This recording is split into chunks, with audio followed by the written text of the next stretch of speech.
দাদা বলুন, কেমন আছেন?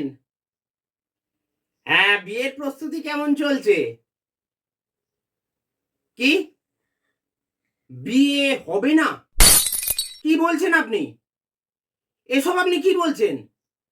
আরে, আপনার সাথে আমার পাকা কথা হয়ে গেল। আমার মেয়ের জন্য আমি এদিকে বাড়ি ভাড়া করে ফেলেছি।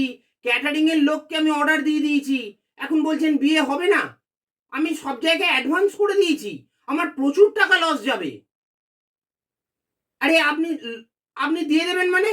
এটা তো এটা কোন দেশের ভদ্রতা? আপনি বলে গেলেন, আমরা রাজি হলাম আপনার ছেলের সাথে আমার মেয়ের বিয়ে দেব বলে। অথচ আপনি কেন বিয়ে দেবেন না কেন?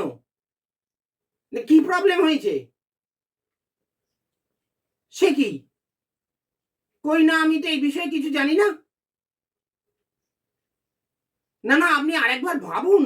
মেয়েটার জীবনটা আমার নষ্ট হয়ে যাবে।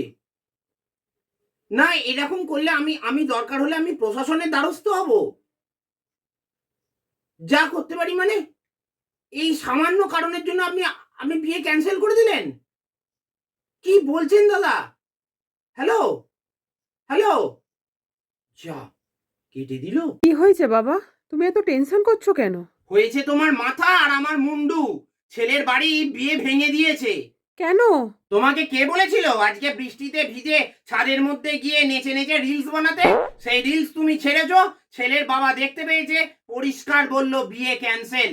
দেখলি তো, এই নিয়ে তিনটে সম্বন্ধ তোর নষ্ট হলো। তোকে আমি কতবার বলেছি আর এইসব বানাবার দরকার নেই। তোর যেটুকুন বানানোর ছিল ওই রকম অশ্লীল ভিডিও করে যা টাকা তুই রোজগার করেছিস তাই দিয়ে আমাদেরও বাকি জীবনটা চলে যাবে, তোর বিয়েটাও হয়ে যেত। আমি বলিনি তোকে পই পই করে আর এই ভিডিও তুই বানাস না? সেই বানালি, এই বিয়েটাও ক্যান্সেল হলো। এবার আমি তোর জন্য কোথায় সম্বন্ধ দেখবো বলতো?